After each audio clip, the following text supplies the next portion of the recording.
Muy buenas noches, amados amigos y hermanos presentes aquí en el Tigre Buenos Aires.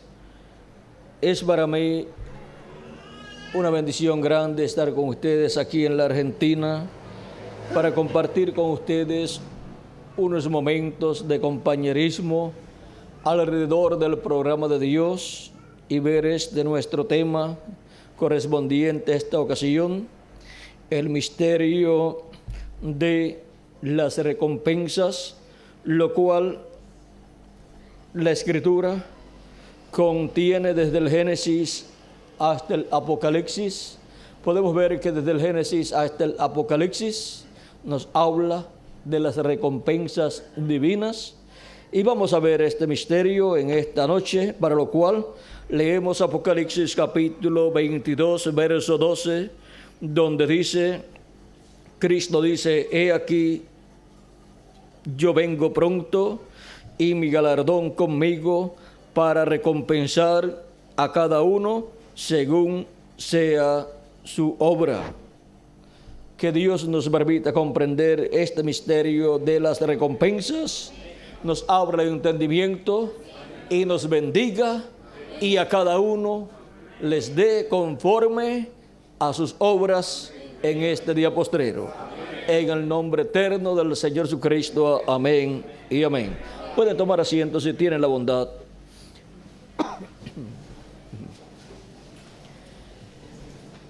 Todo ser humano tiene la oportunidad de vivir en este planeta Tierra cuando ha nacido en este planeta Tierra, y toda la trayectoria de su vida tendrá una recompensa, pues en toda la trayectoria de su vida el ser humano siempre ha estado trabajando, haciendo algo en su vida y tendrá su recompensa.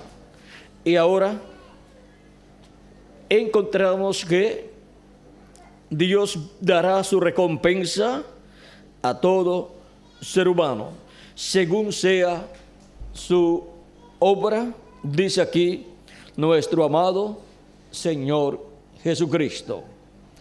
Esta recompensa es para el día postrero, en el cual la venida del Hijo del Hombre será cumplida en medio de la raza humana.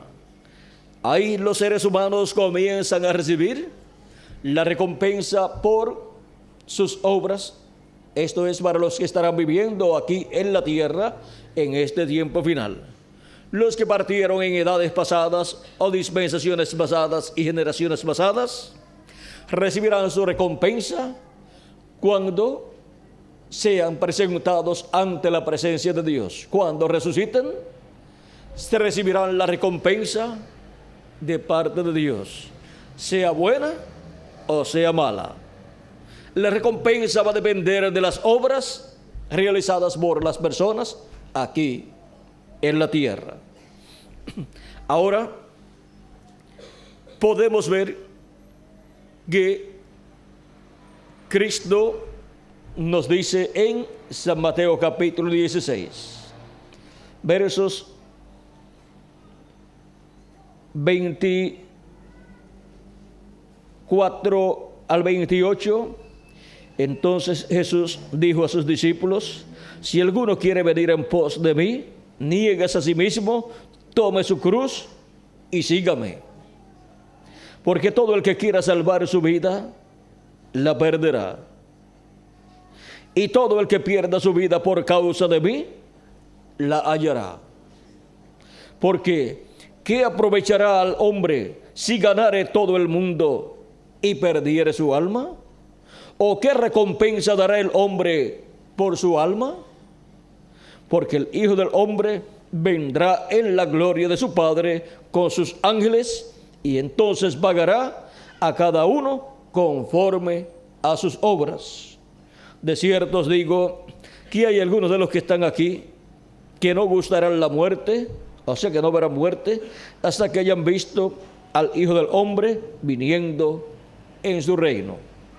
Y luego 6 días después tomó a Pedro, a Jacobo y a Juan, hermano de Jacobo, y los llevó aparte a un monte alto, llamado el monte de la transfiguración, y es llamado así por nosotros, y en ese monte se transfiguró delante de sus discípulos, su rostro resplandeció como el sol, sus vestiduras se hicieron blancas como la luz, resplandecientes como la luz, y aparecieron allí Moisés y Elías.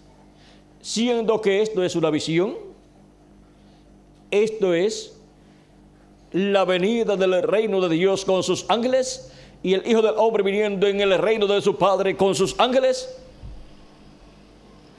lo cual para el día postrero será cumplido, conforme a como fue mostrado aquí, en la visión del monte de la transfiguración.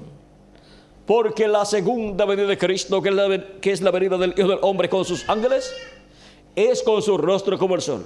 ¿Y qué significa el rostro como el sol? El rostro como el sol representa a Cristo como Rey de Reyes y Señor de Señores. Porque el sol es el astro rey y Jesucristo es la luz del mundo. Y Él es el Rey de Reyes y Señor de Señores para el mundo entero. Y ahora, vean ustedes cómo la venida del Hijo del Hombre con sus ángeles en el reino de su Padre, encontramos que es el evento más grande prometido para los seres humanos, para ser cumplido en el día postrero, para ser cumplido en este tiempo en el cual nosotros estamos viviendo. Ese es el misterio más grande de todos los misterios divinos. Ese es el misterio bajo el séptimo sello, y cuando fue abierto el séptimo sello en el cielo, hubo silencio, causó silencio la apertura de ese séptimo sello allá en el cielo. Nadie sabía, ni en el cielo ni en la tierra, cuándo sería la venida del Hijo del Hombre con sus ángeles, pero ese misterio fue abierto en el cielo cuando el séptimo sello fue abierto, y todos en el cielo supieron, conocieron ese misterio y guardaron silencio para que no se interrumpiera en la tierra el cumplimiento de la venida del Hijo del Hombre con sus ángeles. O sea, para que no se interrumpiera el programa divino correspondiente a la segunda venida de Cristo con sus ángeles en el día postrero. Y ahora, vean ustedes que la venida de Cristo para el día postrero, que es la venida del Hijo del Hombre con sus ángeles, es para recompensar a cada uno según sean sus obras. Por eso es que la raza humana tendrá su recompensa. Cada ser humano tendrá su recompensa. Ahora, ¿cuál será la recompensa de cada uno de ustedes? Tiene que estar en la Escritura. Ahora, a través de la Escritura tenemos la parábola dada por Jesucristo del trigo y de la cizaña. Pues Cristo en sus parábolas habló acerca de las recompensas, habló acerca de lo que será de los seres humanos en el tiempo final. Eso es en la venida del Hijo del Hombre con sus ángeles. Porque para el tiempo final, para el fin del siglo, que es el tiempo de la cosecha, dice que el Hijo del Hombre enviará a sus ángeles.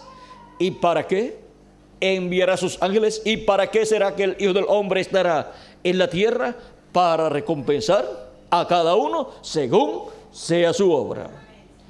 Y ahora vean ustedes que Cristo dice que la cizaña será atada en manojos y será echada en el horno de fuego, donde será el lloro y el crujir de dientes. Y eso es nada menos que los hijos del malo representados en la cizaña. Pues Cristo, explicando la parábola de la cizaña, dijo que la cizaña son los hijos del malo. Vean, aquí lo dice San Mateo capítulo 13, versos 37 en adelante, dice, explicando la parábola, dice: respondiendo él, les dijo: el que siembra la buena semilla es el Hijo del Hombre. El campo es el mundo, la buena semilla son los hijos del reino, o sea, los hijos de Dios. Y la cizaña son los hijos del malo. Los hijos del malo, o sea, los hijos del diablo, son la cizaña en esta parábola. El enemigo que la sembró, o sea, que sembró la cizaña, es el diablo. La siega, o sea, la cosecha, es el fin del siglo.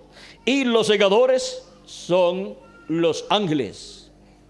Ven, aquí aparecen nuevamente los ángeles, porque la venida del Hijo del Hombre para pagar a cada uno conforme a sus obras es con sus ángeles. Dice de manera que como se arranca la cizaña y se quema en el fuego, así será en el fin de este siglo.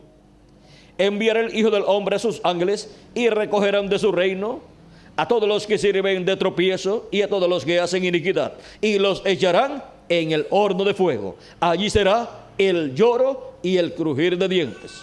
Entonces los justos resplandecerán como el sol en el reino de su Padre. El que tiene oídos para oír, oiga. Ahora vean ustedes lo que será de la cizaña, de los hijos del malo. Serán echados en el horno de fuego, donde será el lloro y el crujir de dientes. Eso es, serán echados en la gran tribulación, donde el juicio divino caerá sobre la raza humana. Y el profeta Malaquías nos dice en el capítulo 4 cómo será ese tiempo de la gran tribulación. Dice capítulo 4, verso 1 en adelante: porque he aquí, viene al día ardiente como un horno, y todos los soberbios y todos los que hacen maldad serán estopa. Aquel día que vendrá los abrazará, ha dicho Jehová de los ejércitos, y no les dejará ni raíz ni rama. Ese es el pago para los que hacen maldad. Ese es el pago para la cizaña, los hijos del malo. Ese es el pago para los soberbios, conforme a Malaquías capítulo 4, verso 1, lo cual está en armonía con las palabras de Jesucristo, de que la cizaña, los hijos del malo, serán echados en el horno de fuego, donde será el lloro y el crujir de dientes. ¿Y por qué el horno de fuego? ¿Y por qué aquí nos habla del día ardiente como un horno? Porque para ese tiempo la radioactividad será desatada y el fuego atómico quemará a los hijos del malo. Por eso nos habla del horno de fuego. Porque durante esos 3 años y medio de la gran tribulación será desatado el fuego atómico y quemará la cizaña. Y ya el fuego atómico está almacenado. Así como el agua del diluvio fue almacenada, ¿dónde? En las nubes. Cuando llovió, pues estaba en las nubes, ya almacenada el agua, y ya el fuego atómico también está almacenado. Lo tienen almacenado en equipos nucleares como bombas y reactores y así por el estilo. Y si se suelta toda esa radioactividad, ¿qué es lo que sucede con la raza humana? En los territorios donde se suelte esa radioactividad, pues es quemada la humanidad. Eso es lo que dice la Escritura, y vean cómo va a cumplirse esa profecía. Ahora vean, cuando Dios dijo que vendría un diluvio, vean ustedes después, en el tiempo señalado y en el día correspondiente, aparecieron las nubes. Primero no se veían, pero Dios, que conoce la fórmula y que hizo la fórmula del agua, pues sabía que uniendo hidrógeno y oxígeno se forma el agua. Y Él, pues ven ustedes cómo nos da agua todos los días. Nos da H2O unido, que es agua. Ahora vean, Dios también sabe cómo almacenar el agua allá arriba. Si usted trata de almacenarla, no puede, pero Dios sí puede. Él sabe cómo hacerlo. Y cuando ustedes miran las nubes que son de agua, ustedes ven agua allá arriba y usted dice, pero no se cae. Pero cuando Dios determina en cierto momento que llega a cierta fase, cae el agua del cielo.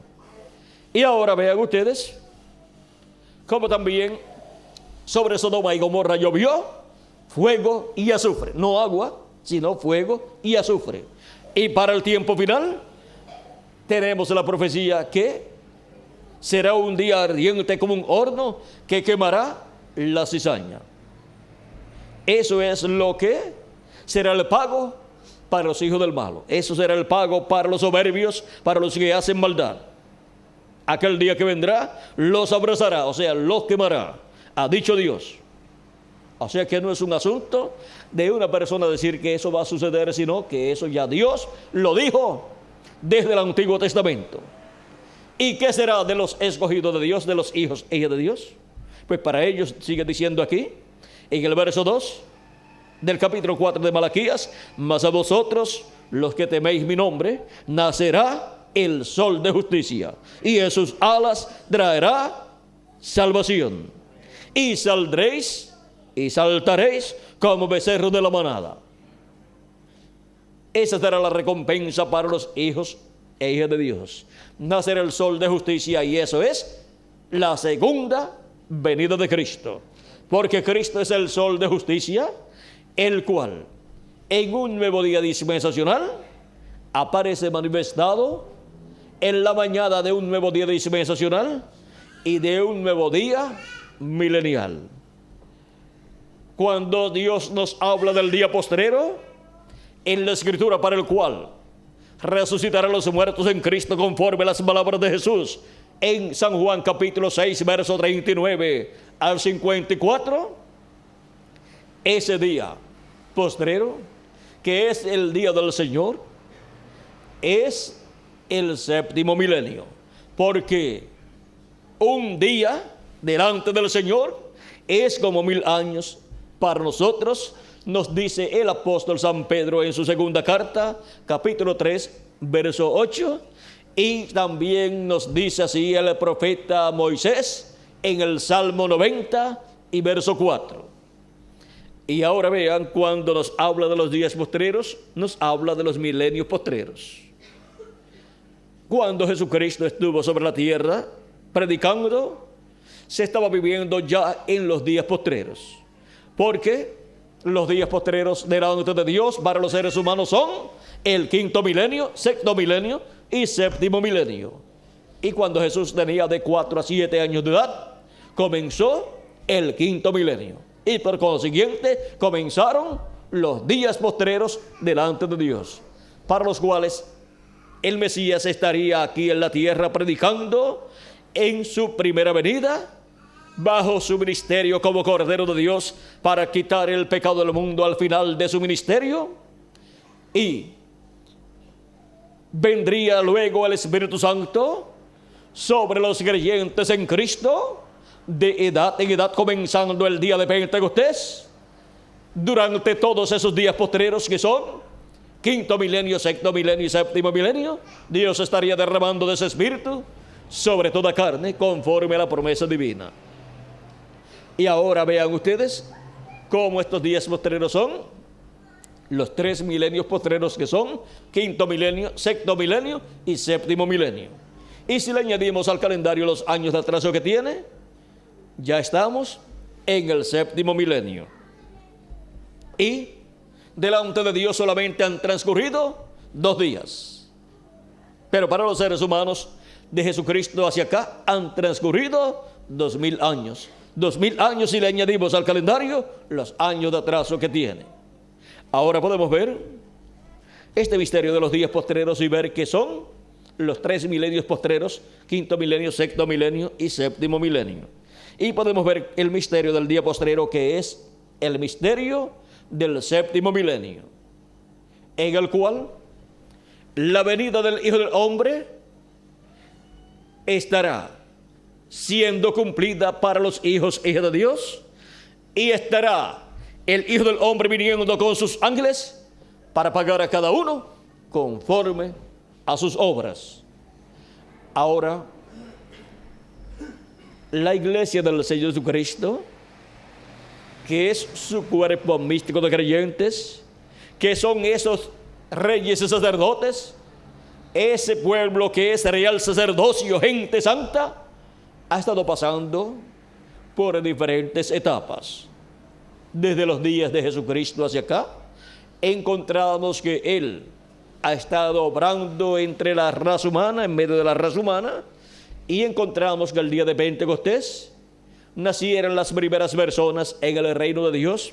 120 personas recibieron el nuevo nacimiento, del cual Cristo le habló a Nicodemo, diciéndole: de cierto te digo, que el que no nazca de nuevo no puede ver el reino de Dios, o sea, no lo puede entender.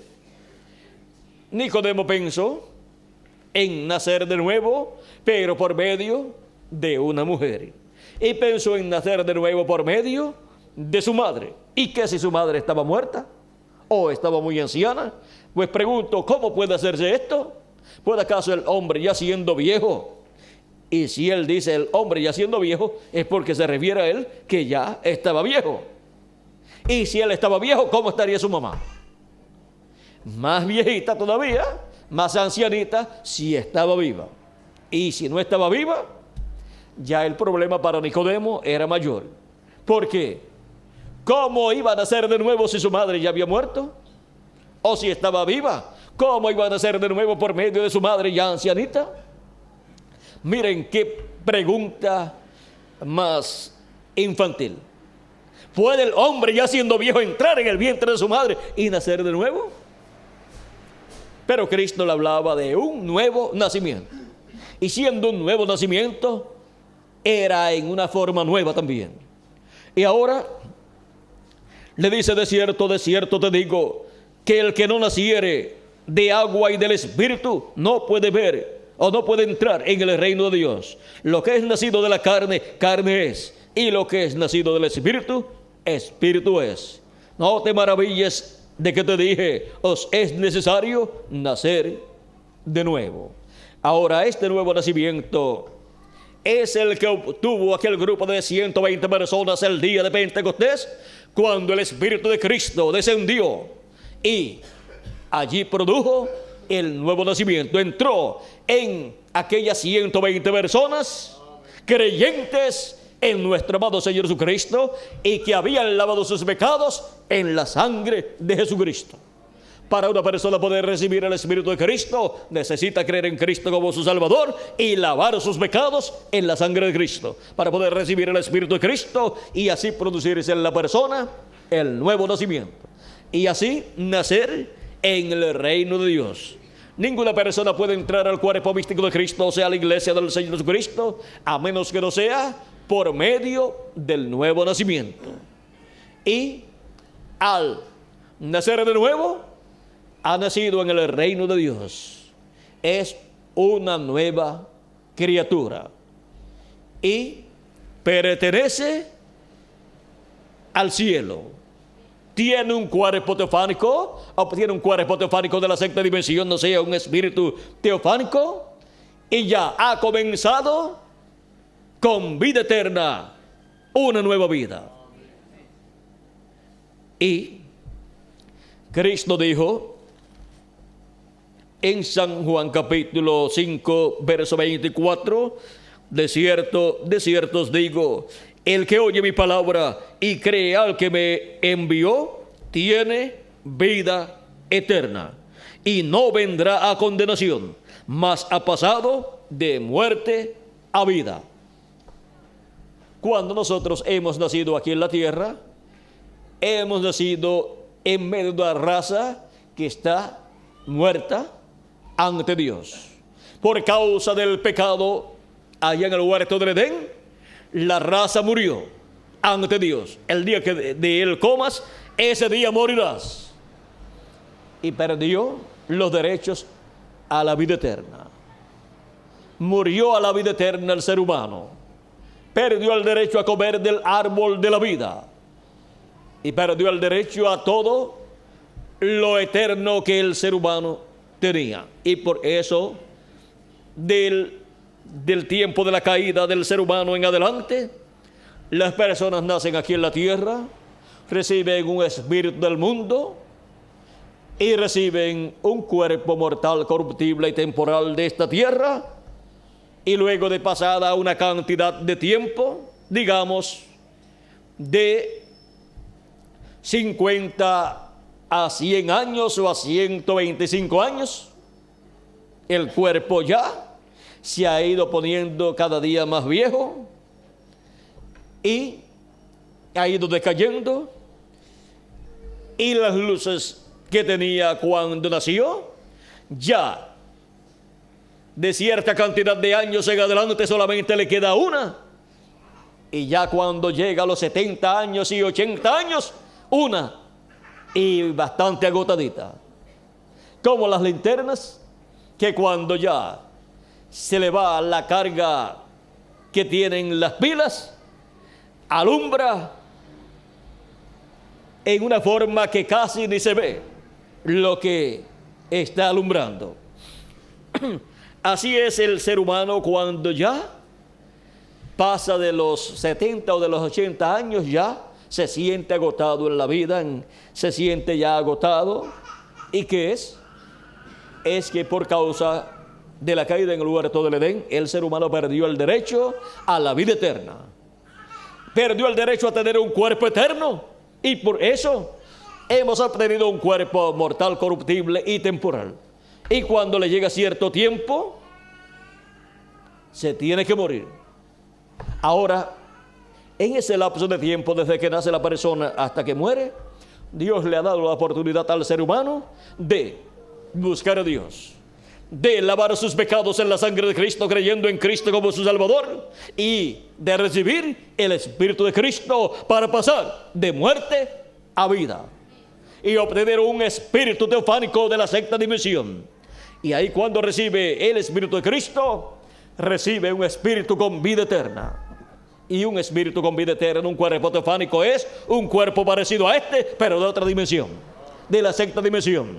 Y ya tiene su cuerpo teofánico con vida eterna de la sexta dimensión, y solamente le falta un cuerpo físico con vida eterna, un cuerpo físico eterno en el cual pueda vivir por toda la eternidad.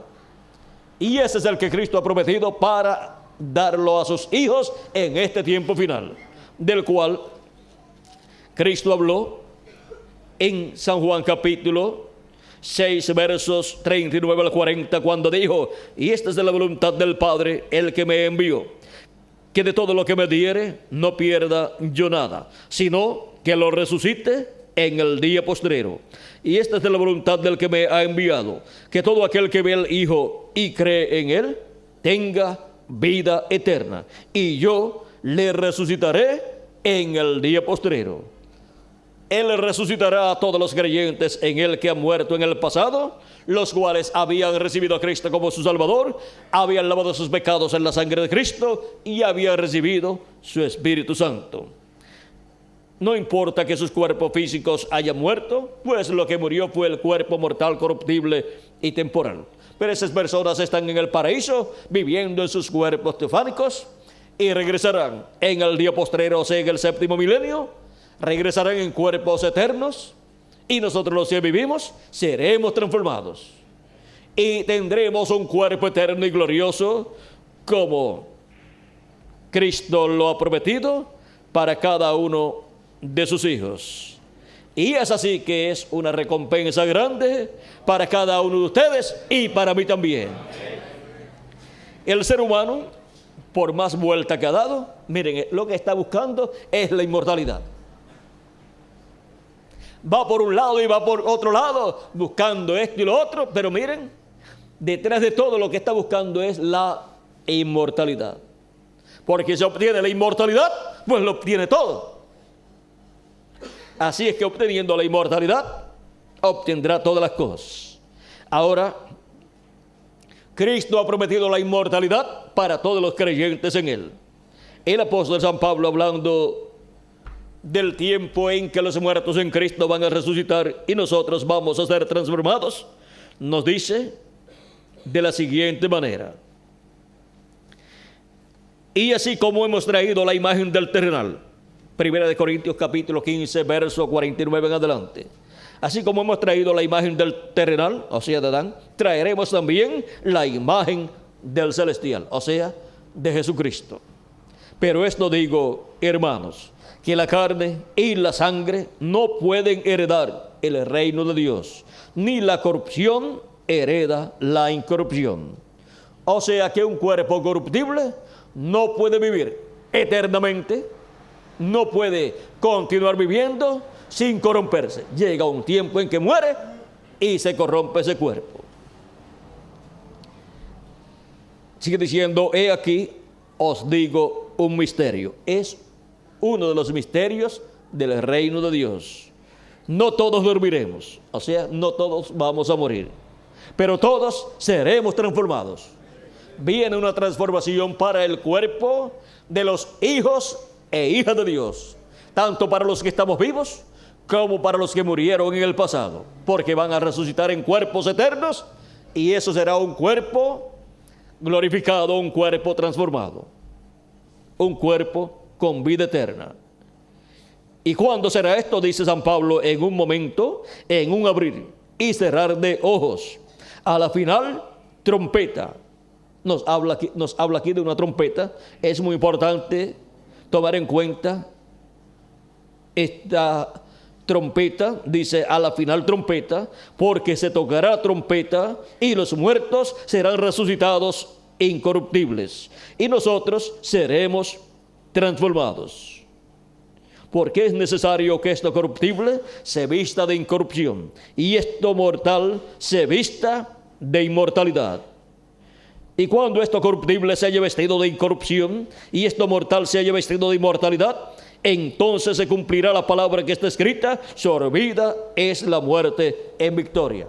Y de ahí en adelante ya no hay más muerte que pueda hacer mortales a los hijos e hijas de Dios. Ya de ahí en adelante la muerte no tiene potestad sobre nuestros cuerpos.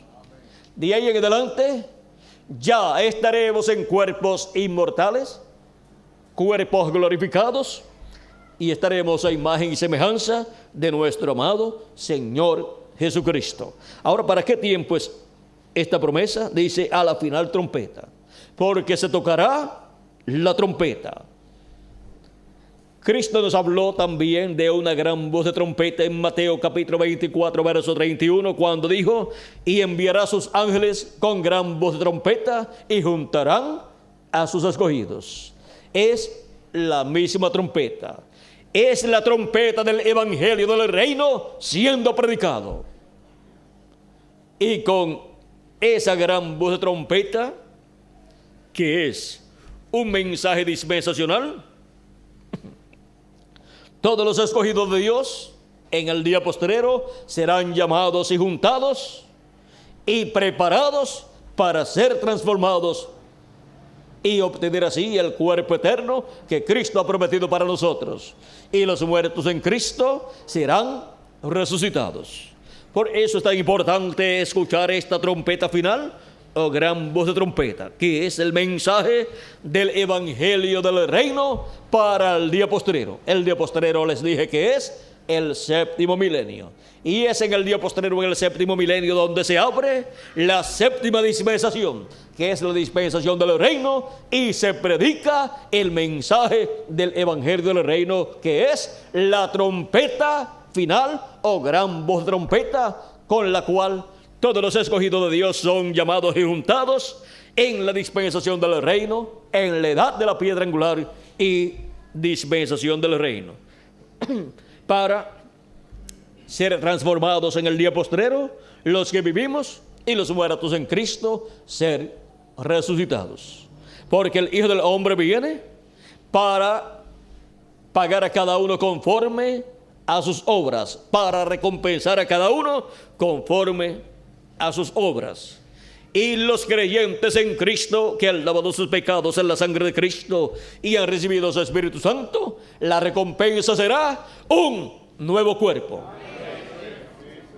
Un cuerpo eterno prometido por Cristo para vivir por toda la eternidad con nuestro amado Señor Jesucristo. Y con esa recompensa del cuerpo eterno estarán todas las demás recompensas. porque obteniendo ese cuerpo eterno, obtendremos la inmortalidad, obtendremos la perfección, seremos a imagen y semejanza de Jesucristo y heredaremos el reino de Dios. Y estaremos en el reino de Jesucristo como reyes y sacerdotes, reinando con Cristo por 1000 años y luego por toda la eternidad. Nos dice Apocalipsis capítulo 1, verso 4 en adelante, de la siguiente manera. Dice: Juan, a las 7 iglesias que están en Asia, gracia y paz a vosotros, del que es, y que era, y que ha de venir, y de los 7 espíritus que están delante de su trono, y de Jesucristo, el testigo fiel, el primogénito de los muertos, y el soberano de los reyes de la tierra, al que nos amó, y nos lavó de nuestros pecados con su sangre, y nos hizo reyes y sacerdotes para Dios su Padre. A él sea imperio, a él sea gloria e imperio por los siglos de los siglos. Amén. ¿Nos hizo qué? Reyes y sacerdotes para nuestro Dios. Y en el capítulo 5 de Apocalipsis, versos 8 al 10, nos dice: cuando hubo tomado el libro, o sea, cuando el Cordero Jesucristo tomó el libro de la diestra del que está sentado en el trono, cuando hubo tomado el libro, los 4 seres vivientes y los 24 ancianos se postraron delante del Cordero. Todos tenían arpas y copas de oro llenas de incienso, que son las oraciones de los santos. Y cantaban un nuevo cántico, diciendo: digno eres de tomar el libro y de abrir sus sellos, porque tú fuiste inmolado, y con tu sangre nos has redimido para Dios de todo linaje y lengua y pueblo y nación, y nos has hecho para nuestro Dios reyes y sacerdotes, y reinaremos sobre la tierra. Reinaremos sobre la tierra en el glorioso reino milenial de nuestro amado Señor Jesucristo. En Apocalipsis capítulo 20, verso 4 en adelante nos dice: y vi tronos, y se sentaron sobre ellos los que recibieron facultad de juzgar, y vi las almas de los decapitados por causa del testimonio de Jesús y por la palabra de Dios, los que no habían adorado a la bestia ni a su imagen, y que no recibieron la marca en sus frentes ni en sus manos, y vivieron y reinaron con Cristo 1000 años.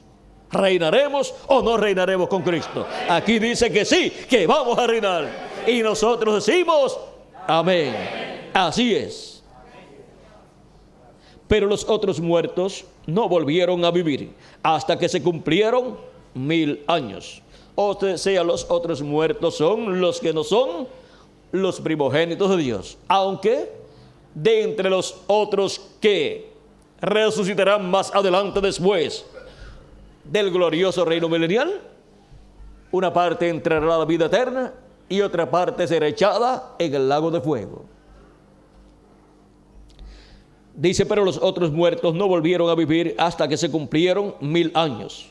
Esta es la primera resurrección. Bienaventurado y santo el que tiene parte en la primera resurrección. La segunda muerte no tiene potestad sobre estos, sino que serán sacerdotes de Dios y de Cristo, y reinarán con él 1000 años. ¿Ven? Son que reyes y sacerdotes. Son real sacerdocio, gente santa que Cristo tiene y que son del orden de Melquisedec. Como Jesucristo es sacerdote según el orden de Melquisedec, porque él es aquel Melquisedec que le apareció a Abraham y le dio pan y vino a Abraham. Él es el Melquisedec del Antiguo Testamento, él es el Elohim del Antiguo Testamento, él es el Jehová del Antiguo Testamento y él es el ángel de Jehová del Antiguo Testamento. Ese es nuestro amado Señor Jesucristo. Él es el Dios de Abraham, de Isaac y de Jacob. Y por eso él dijo, antes que Abraham fuera, yo soy. Y dijo también, Abraham deseo ver mi día. Lo vio y se gozó. El día antes de la destrucción de Sodoma y Gomorra, estaba Dios visitando a Abraham. Elohim visitando a Abraham con sus arcángeles Gabriel y Miguel, y estaba allí comiendo con Abraham. Una comida que Abraham le preparó. Le había preparado una ternera con unos panes y diferentes cosas que acompañaron esa comida. Allí estaba Elohim, Dios, Jesucristo en teofanía, comiendo con Abraham. Y Abraham viéndolo y gozándose allí. Luego Elohim, el ángel del pacto, el ángel de Jehová, se creó un cuerpo de carne en el vientre de María. Creó allí una célula de vida, la cual se multiplicó y formó el cuerpo de Jesús. Y nació en Belén de Judea ese cuerpo. Y en ese cuerpo habitó Dios, habitó Elohim, habitó Melquisedec, habitó el Dios de Abraham, de Isaac y de Jacob. Y vino a ser Emmanuel, que traducido es Dios con nosotros, conforme a la promesa de Dios por medio del profeta Isaías en el capítulo 7, verso 14, donde dice, porque aquí el mismo Señor os dará señal. He aquí la Virgen concebirá y dará a luz un hijo, y se llamará su nombre, ¿cómo? Emmanuel, que traducido es Dios con nosotros. Era el Dios de Abraham, de Isaac y de Jacob visitando al pueblo hebreo en carne humana, en aquel velo de carne llamado Jesús, el cual en la cruz del Calvario murió como el Cordero de Dios, quitando el pecado del mundo. Y en él se cumplieron todos aquellos sacrificios que el pueblo hebreo realizaba, de animalitos, de corderitos, de machos cabríos y de la becerra bermeja o roja. Todos esos sacrificios se han cumplido en la persona de Jesucristo muriendo en la cruz del Calvario. Y por esa causa encontramos que de ahí en adelante no se han necesitado más sacrificios por el pecado, y aún el pueblo hebreo ya no tiene su templo donde realizaba esos sacrificios. Y al no tener esos sacrificios y no haber recibido el sacrificio de Cristo, al Cordero de Dios, y la expiación por el pecado, el pueblo hebreo ha estado sufriendo grandes persecuciones y ha estado padeciendo los juicios divinos, porque sus pecados no han estado cubiertos ni con la sangre de machos cabríos y de corderitos, y tampoco han estado cubiertos con la sangre de Cristo, porque rechazaron a Cristo. Y ya Dios tampoco acepta sacrificios de animalitos, porque ya el sacrificio perfecto, el sacrificio del Cordero de Dios, fue realizado en la cruz del Calvario.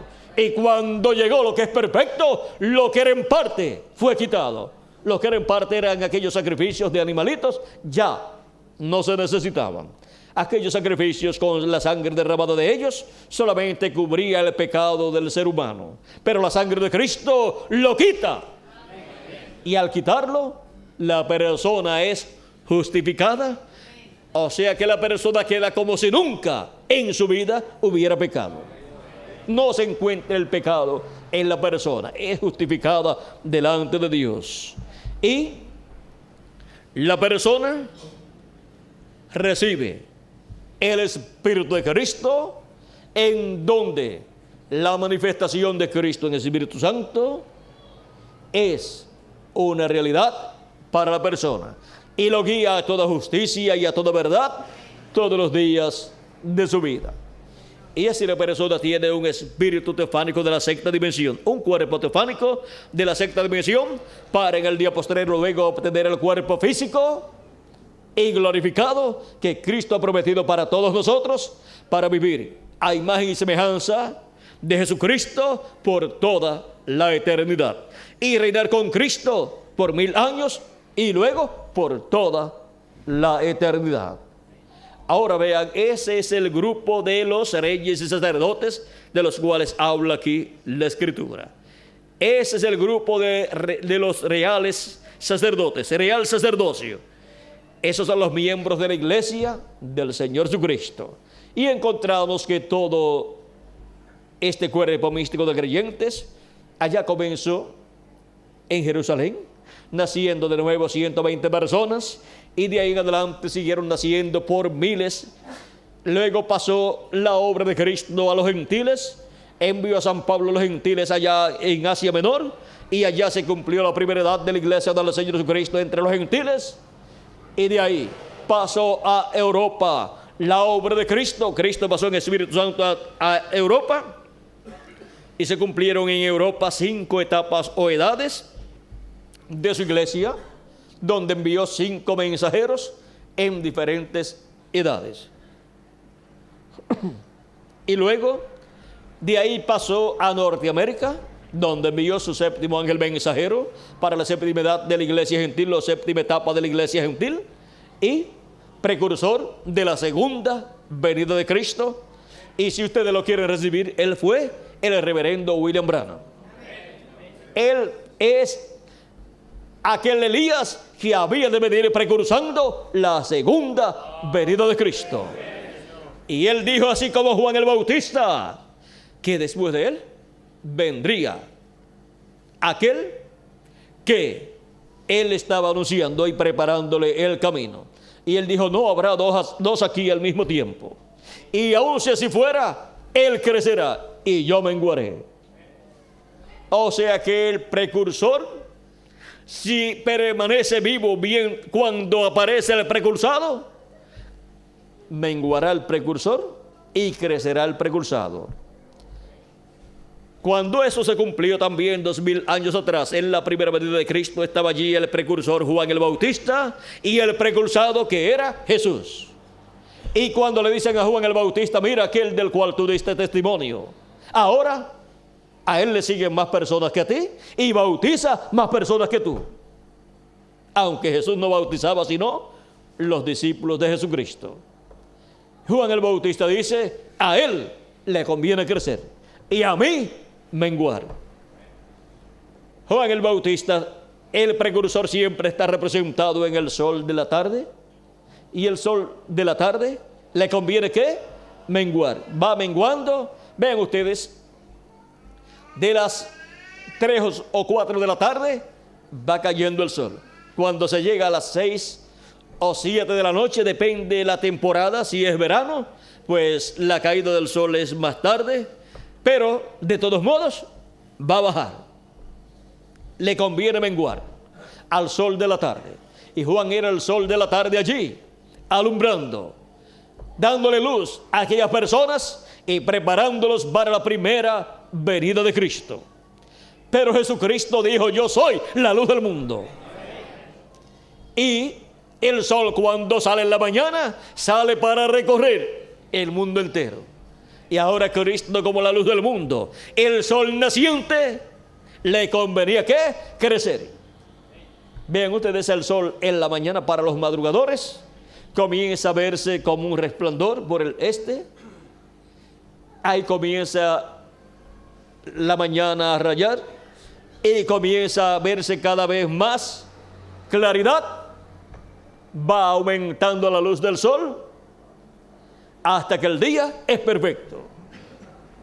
O sea que al sol le conviene crecer, ir creciendo hasta que el día es perfecto y se ve el sol resplandeciendo en toda su fuerza y alumbrando a todo ser humano. Y cuando el sol así crece y alumbra, las cosas entonces se ven sin necesidad de luz de lámparas o de luz de estrellas o de luz de la luna. Ya no se necesita la luna, ni se necesitan los luceros o estrellas que alumbraron durante la noche. Y así es para este tiempo final. Tuvimos al precursor de la segunda venida de Cristo, representado también en la luz de la tarde, el cual dijo que a él le convenía menguar. Pero la venida del Hijo del Hombre con sus ángeles es la luz de la mañana de un nuevo día dispensacional y de un nuevo día milenial. Y le conviene crecer, ir aumentando en luz cada día, hasta que el día es perfecto. Y así todos, a medida que va aumentando la luz, vamos viendo cada día más claramente las Escrituras y el significado de esas Escrituras. Porque la luz del sol de justicia, que es Cristo en su venida con sus ángeles, nos alumbra el entendimiento y el alma y nos abre las Escrituras para poder comprender todos estos misterios divinos correspondientes a este tiempo final. Y así, nosotros saber dónde nos encontramos en este día postrero. Vean ustedes, Jesucristo en el Espíritu Santo había pasado de la tierra de Israel a la tierra de Asia Menor, donde fue la primera edad. Después pasó a Europa, donde se cumplieron 5 edades. Después pasó a Norteamérica, donde se cumplió la 7ª edad de la iglesia gentil. Y de ahí a donde ha viajado el Espíritu Santo, Jesucristo del Espíritu Santo, pues a la América Latina y el Caribe, al territorio donde Él nos ha colocado para ver su programa correspondiente a este día postrero y ver la luz del sol de justicia naciendo y aumentando cada día para que el día se haga perfecto y todas las cosas sean vistas tal y como son, y las Escrituras se abran completamente y entendamos el contenido de esas Escrituras, y así obtengamos las bendiciones de Jesucristo en este día postrero. Ahora, vean ustedes, el precursor de la primera venida de Cristo fue un profeta. El precursor de la segunda venida de Cristo fue un profeta, así como el precursor de la primera fue un profeta. Y el precursado allá 2000 años atrás por el precursor de la primera venida de Cristo fue ¿qué? Un profeta también. El precursor fue un profeta y el precursado fue otro profeta, pero ese otro profeta fue un profeta mayor que el anterior. Juan el Bautista fue un profeta grande, pero más grande fue nuestro amado Señor Jesucristo. Juan el Bautista era el último profeta de la dispensación de la ley. Era el profeta de la 7ª etapa o edad de la iglesia hebrea bajo la ley, del pueblo hebreo bajo la ley. No era un profeta dispensacional, sino de una edad. Pero el que vino tras él, el que vino después de él, al cual él le preparó el camino, Jesucristo, es un profeta dispensacional. O sea, mayor que Juan el Bautista. Bien dijo Juan, el que viene después de mí, o sea, tras mí, es mayor que yo y es primero que yo. Y vendría ¿cómo? Después de Juan. Es primero que yo y viene después de mí. ¿Y cómo se puede entender esto? Jesucristo es primero que Juan, no en su cuerpo físico, sino en su cuerpo teofánico. Porque en su cuerpo físico Juan el Bautista nació primero que Jesús. Pero Jesucristo en su cuerpo teofánico es primero que Juan, es primero que Moisés, es primero que Jacob, es primero que Isaac, es primero que Abraham, es primero que Noé, es primero que Enoc, es primero que Adán y es primero que toda la creación, porque Él es el creador. Así es que en el principio era el Verbo y el Verbo era con Dios y el Verbo era Dios. Este era en el principio con Dios. Todas las cosas por Él fueron hechas y sin Él nada de lo que ha sido hecho fue hecho. San Juan capítulo 1 verso 1 en adelante. Y en San Juan capítulo 1 verso 14 dice: y aquel Verbo se hizo carne y habitó entre nosotros, y vimos su gloria como la gloria del unigénito del Padre, lleno de gracia y de verdad. Y cuando lo vimos al Verbo, que era con Dios y era Dios, hecho carne, lo conocimos por el nombre de Jesús. Jesús es nada menos que el Verbo hecho carne. Jesús es nada menos que el Dios Todopoderoso con su cuerpo teofánico dentro de un cuerpo de carne.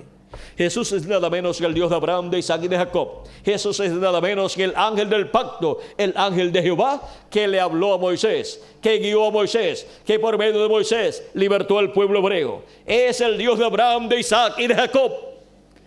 Ese es nuestro amado Señor Jesucristo en su cuerpo teofánico. Y luego se hizo carne y fue conocido por el nombre de Jesús.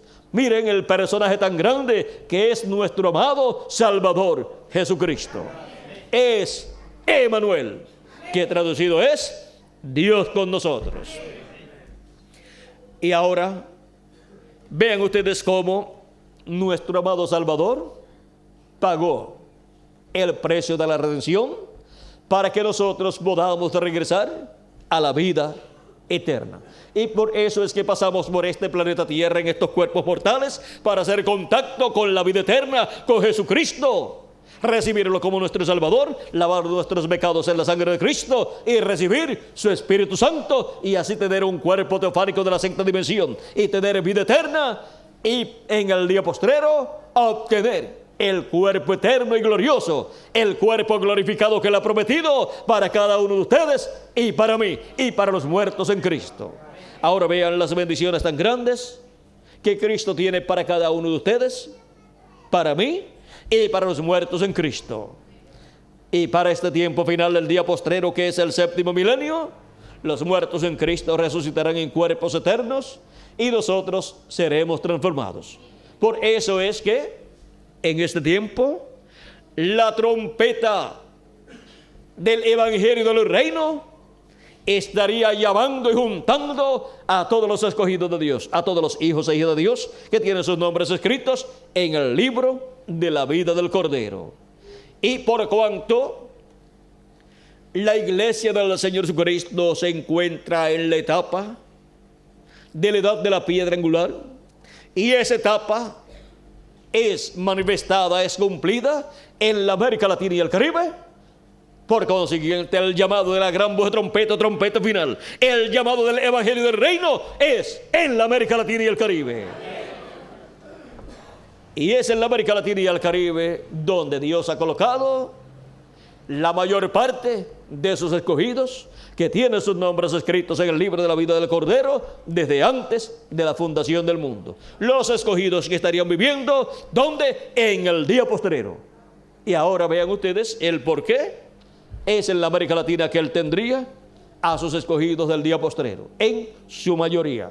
Algunos quizás latinoamericanos o caribeños se han ido a otros continentes buscando mejores trabajos, mejor condición económica, pero con todo y eso siguen siendo latinoamericanos y caribeños. Y el mensaje les llega a ellos donde quiera que se encuentren, y si sus nombres están escritos en el libro de la vida del Cordero, ellos donde quiera que se encuentren van a decir: este era el mensaje que yo estaba esperando. Ellos van a creer. Pero la mayoría de los escogidos estarán en la América Latina y el Caribe. Y estamos viviendo en el tiempo de la edad de la piedra angular, donde una nueva dispensación, la dispensación del reino, se abriría.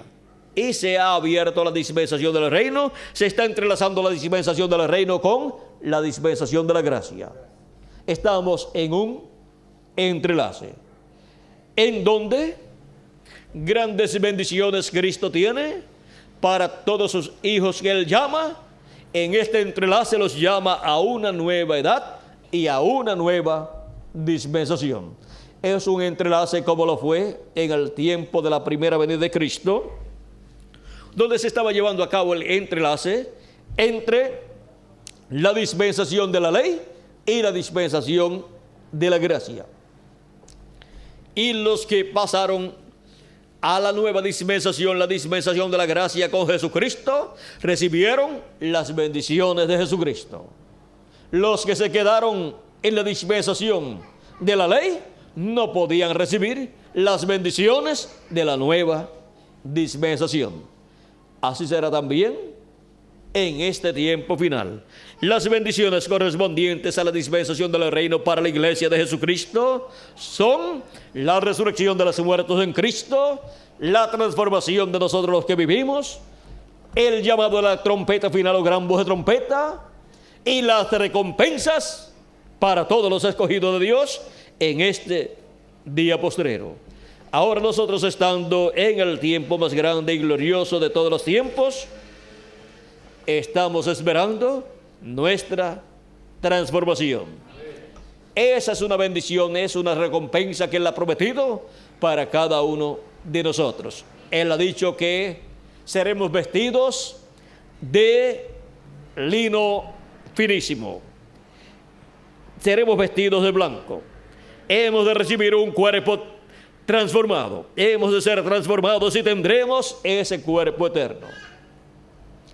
Y hemos de vivir por toda la eternidad con Jesucristo como reyes y sacerdotes. Ahora vean las bendiciones tan grandes que Cristo tiene para cada uno de ustedes y para mí en este día postrero en el cual nosotros estamos viviendo. Y nuestro trabajo en el Señor no es en vano, dice el apóstol San Pablo, porque toda persona recibirá la recompensa por sus trabajos. Y durante la cena de la boda del Cordero en el cielo, cuando ya estemos transformados y tengamos así el nuevo cuerpo y vayamos con Cristo al cielo a la cena de la boda del Cordero, que durarán 3 años y medio, mientras en la tierra la humanidad estará pasando por la gran tribulación, allá en la cena de la boda del Cordero estaremos nosotros con Cristo recibiendo los galardones por todas las labores que hemos realizado aquí en la tierra, en el reino de Jesucristo. Ahora podemos ver el misterio de las recompensas, porque nuestro trabajo en el Señor no es en vano. Cristo dará la recompensa de vida. El Hijo del Hombre viene con sus ángeles para pagar a cada uno conforme a sus obras. He aquí vengo pronto y mi galardón conmigo para recompensar a cada uno conforme a sus obras, o sea, según sea sus obras. Apocalipsis capítulo 22 y verso 12. Ha sido para mí un privilegio muy grande estar con ustedes en esta ocasión, dándoles testimonio del misterio de las recompensas. Que grandes recompensas Dios les dé a cada uno de ustedes y a mí también, cuando Él reparta esas recompensas en la cena de las bodas del Cordero. Y en este día postrero nos dé la recompensa del cuerpo eterno, del nuevo cuerpo que Él ha prometido para cada uno de ustedes y para mí también. En el nombre eterno del Señor Jesucristo. Amén y amén. Muchas gracias por vuestra amable atención, amados amigos y hermanos presentes, radioyentes y televidentes, y que pronto todos seamos transformados y raptados. Muchas gracias y pasen todos muy buenas noches. Dejo con nosotros nuevamente al pastor, al reverendo Daniel, para continuar conforme a lo que tengan programado para esta noche. Que Dios les bendiga y buenas noches.